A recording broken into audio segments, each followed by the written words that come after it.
There's something that's so tricky that it gives a lot of us reasonable anxiety. You notice basically this fact that, okay, a smart person who knows what they're talking about on a given subject is gonna speak like they know what they're talking about on that given subject. But then a not so smart person who does not know what they're talking about is going to, in most cases, think they're smart and think that they're capable of speaking on the subject as if they know that subject. And so they are going to speak, in many cases, just as confidently as the smart person. Some people will say they speak more confidently, like you have this sort of Dunning-Kruger effect. There's lots of studies going back and forth on that. Like, is the Dunning-Kruger effect real or is it not? Like, so I'm not really gonna reference that here in this video. We'll let that fall where it does. But nevertheless, there are lots of people who don't know a subject and they don't know that they don't know a subject, and so they think they know a subject enough to speak about it. But then there's people who also think that they know a subject enough to speak about it, but they are correct in their self-assessment on their own knowledge of the subject, and so they have the right to speak as confidently as they do. But this is where you get into a very big problem, which again can cause a lot of anxiety, because how do you know whether you're a smart person who knows the subject correctly or just a dumb person deceiving themselves into thinking they're smart? You see why that causes a lot of people anxiety, right? Like how do you know which one you are? Like if you're a smart person, okay, yeah, you're going to think you know the subject, but that's because you actually do know the subject. But then if you're just a dumb person, you're also going to think you know the subject. So how do you ever tell that you don't? You can't. You can't get outside of your own head, right? You think you've got it. So how do you tell that you don't have it when you think you have it? Okay, so, I've had a couple people ask me this question before. Ironically, it's actually not a question that comes up a lot. You would think this sort of question would come up more because it's so anxiety inducing, right? It really makes you step back and assess yourself.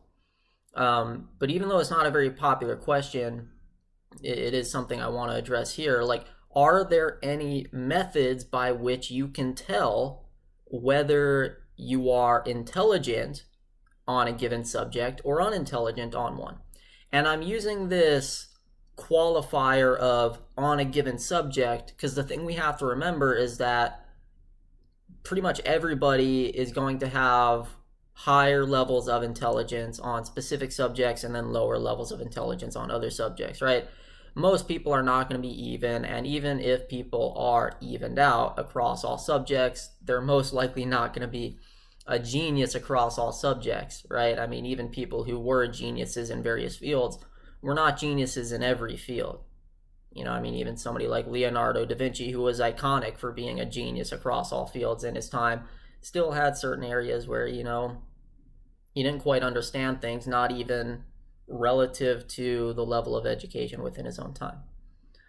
So, yeah, that's why I'm adding that qualifier. On a given subject, you can be more intelligent or less intelligent. But how do you know which one you are on that specific given subject, whatever it may be? Science, math, spirituality, medicine, politics, what have you. Okay, well, here's how I go about it. The way I think of it is, let's say you have two people who are talking in a conversation. We'll just start off with two people and expand upon this later. So if you have two people who are talking about a subject, like let's say politics, what you want to do, let's actually say you're a third person just looking in on this conversation, like you're eavesdropping. How do you tell which person is the smarter one in terms of politics, since that's what the conversation is about?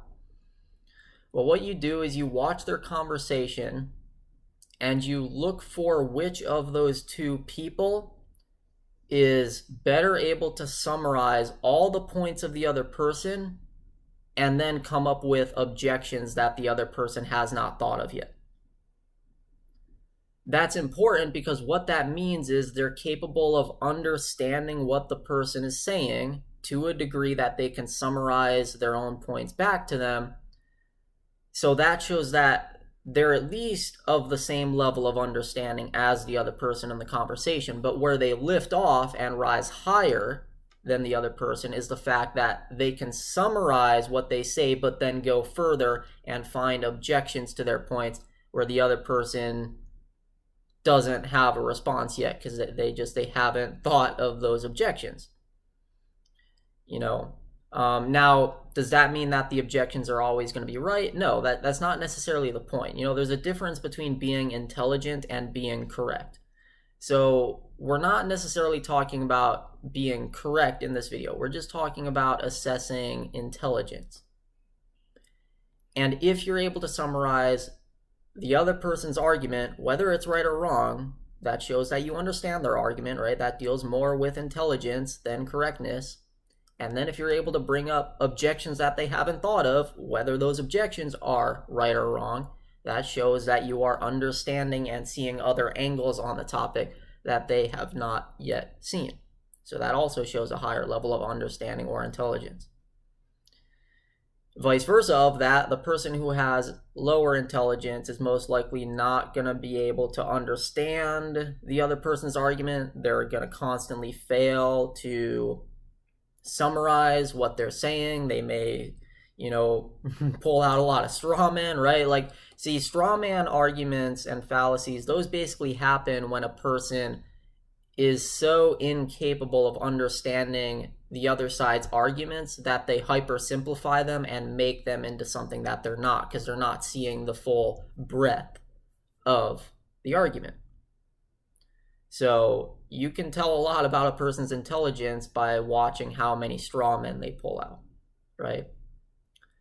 Whereas a more intelligent person, they're going to be more likely to steel man a person's argument. What that means is, first of all, they're not going to straw man it, meaning they're not going to hypersimplify it and weaken it. But on top of that, they may actually go the extra mile and pull in other points to strengthen the argument, like other points that the person has not even thought of yet. They'll be able to help out the other person in strengthening their own argument. And then after they build up the other person's argument, they'll still then be intelligent enough to shoot it down, essentially, right? They don't need to resort to straw manning because they don't need the argument to be weakened in order to object against it. They can even be capable of objecting against it, even if the other person's argument is made stronger. So they'll actually go in and help the other person build and build and build, right? Like building a fortress, like, oh, here, let me help you build up your defenses. Let's build this steel man. Let's make your argument even stronger than it already was. Okay, we've done that. Now I'm going to show you where you're still wrong. Again, that shows a high degree of intelligence because you are capable of understanding their full argument. And then further than that, you're capable of seeing other angles that could help out their argument, which the other person did not see. So that's where you steel man them. And then you go yet even further than that. You can see some holes in their argument that they missed. You can even see holes in their newly steel manned argument, which they are still missing. So try analyzing conversations like that, not just from the outside in, but even conversations that you yourself are a part of. Notice if there's any times in which you are incapable of summarizing the other person's points. If you are incapable of doing it, if they keep telling you, no, that's not what I said, that's the time to step back and reassess your opinions about what they're saying. I see lots of people who, quite frankly, do not do this. I've talked to lots of people who cannot summarize my points on a specific subject, and yet they'll go on to have a super strong opinion about it. And then I'll correct them. I'll say, okay, no, wait a minute. I see what you're saying there, but that's not what I'm saying. What I'm saying is this. And instead of correcting to go against the argument that I said I'm actually making, they just keep hammering in oh, no, well, but this is wrong, this is wrong. It's like, yeah, I understand that, but that's not what I'm saying. I agree with you there, but that's not what I'm saying. And it doesn't matter. They'll just keep hammering in and hammering in. They're just so thick-skulled that no matter how much you try to tell them, no, this is what I'm saying, it doesn't shoot through. It doesn't hit the spot for them for some reason, you know. Whereas with people who have deeper understanding, you'll see that even if they don't agree with what you're saying, right, they'll still be capable to just get it like that. Like, you can say it one time, you can summarize your points to them one time through, and they'll get it. Like, you never need to correct them. They're just off with the wind. They're sailing. You know, the conversation flows easily. And this is another point that a lot of people get confused on is, you know, a person does not have to agree with your positions in order to be intelligent. A lot of people will say, oh, he's a conservative. That's how you know he's intelligent, right? He's got conservative policies, or he's a Democrat, whatever. Like, that's how you know they're intelligent. Like, no, don't look for intelligence in the places you agree with. Look for intelligence in the level of understanding, meaning, even if they disagree with you, are they able to summarize you and your points? If they are, then they're intelligent. Admit that even if they disagree with you. You have to give credit where credit is due. And if they agree with you but still cannot summarize your points, I've run into an overwhelming amount of people like this who will agree with me, but they can't even summarize my points, so they don't even know what they're agreeing with. You gotta admit, like, okay, I'm glad you agree with me, but you don't even know what you're agreeing with. You don't even understand it enough to have an opinion on it. See, you cannot have a strong opinion on something until you understand it. And that's whether you strongly agree or disagree with it. You cannot actually do either one until you understand a point. How can you disagree with something you don't even know? If you disagree with something and yet you don't even understand what you're disagreeing with, then you're not disagreeing with that thing, you're disagreeing with what you think that thing is. Those are two completely different things. Disagreeing with a thing is different than disagreeing with what you think that thing is. Vice versa, agreeing with a thing is not the same as agreeing with what you think that thing is. Agreeing with what you think it is rather than what it actually is, that's not real agreement, because you're not actually agreeing with the actual thing. Likewise, disagreement with what you think something is not actual disagreement. You need to disagree with the actual thing, but to disagree with the actual thing, you have to first understand the actual thing. There's so many people who form such strong opinions, agreeing or disagreeing with something right and left, and yet they don't even understand it. How can you have such a strong opinion about something when you don't even see it? You have to see it before you judge it. You have to know it before you can have an opinion about it. Don't form strong opinions until you can summarize the thing back to the source, to their satisfaction. Right? You understand their own points as good as they do. That shows an equal level of understanding to them. That shows an equal level of intelligence. Now you can formulate opinions. Now you can try and bring up objections if you disagree with them. And if those objections are things that they haven't thought of yet, then hey, maybe you're the more intelligent person in the conversation. But if you're bringing up objections and they're like, no, yeah, I've already thought of that, here's how you resolve that. If they have a valid answer to everything you bring up, then maybe you're of equal levels of understanding or intelligence. And if you're just not even able to summarize their points, you got to be honest with yourself. You are the less intelligent person in the conversation. And rather than forming strong opinions, you should be there to learn. Be there to learn until you learn their point. Then form strong opinions. Then try to bring up objections. I do this a lot. I speak to various, professors and stuff as well. I'm not in school anymore. I graduated.